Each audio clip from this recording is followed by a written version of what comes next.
सुबह सुबह आज मैं तैयार होके निकल ली अपने मायके के लिए।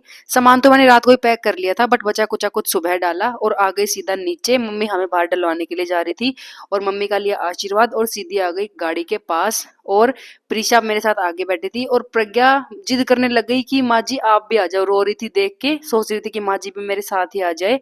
बट मम्मी तो यही थी क्योंकि उनको दिल्ली जाना था। फिर इसको हैंड रेस्ट पे बिठा दिया, बैठने की जगह तो नहीं है बट बिठा दिया। फिर थोड़ी देर मैंने ड्राइव करा, घर तक पूरे मैं ही लेके गई। पूरे रास्ते में आके इसमें अपने भाई से मिली, ये है मेरे से छोटा। फिर मिली अपनी मम्मी से और ये है मेरे पापा जो कि अब रिटायर आके घर पे ही रहते हैं। फिर कुलबीर ने बोला चल तेरे को बाड़ी दिखा के लाता हूँ और तेरे को बढ़िया सी मूली भी ताजा ताजा फाड़ के खिलाऊंगा। तो इसने मूली उखाड़ी और हमें खिलाई बढ़िया सी। और ये है मेरी मम्मी का एक गली जिसमें मेरी मम्मी ने चूल्हा बना रखा है। वैसे तो पूरा घर बंद है बट साइड में एक गली छोड़ रखी है जिसमें चूल्हा है देसी खाना बनाने के लिए।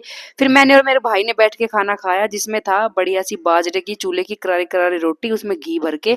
और पापा ने बनाई थी कुंडी में चटनी जो कि मुझे बहुत पसंद है, मैंने स्पेशल बनवाई थी। और खट्टी खट्टी कढ़ी तो मेरी है ही फेवरेट और वो मैंने खाई।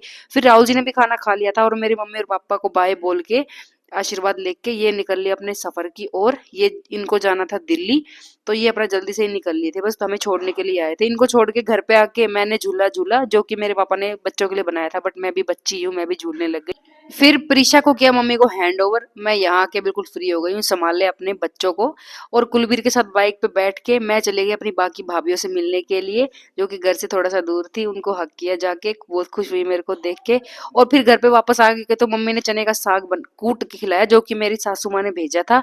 और चले गए थोड़ी देर बाहर वॉक करने के लिए। प्रज्ञा तो बाहर बहुत एक्साइटेड थी, खेल रही थी, हरे भरे खेत देख रही थी। और ये देखो एक्सीडेंट करेगा मेरे साथ इसका, लेकिन बच गया, मजे कर रहा था ये भी। और हरे भरे खेत देख के, हरियाली देख के काफी मजा आया क्योंकि काफी दिनों में घर से बाहर निकली थी। सरसों भी बड़ी बड़ी हो गई थी, गेहूं भी थे खेतों में। मजा आया देख के हरियाली। और फिर प्रज्ञा ने जिद करी कि अपनी बहन को मैं धक्का मारूंगी। फिर इसने थोड़ी देर इसको झुलाया। Thanks for watching.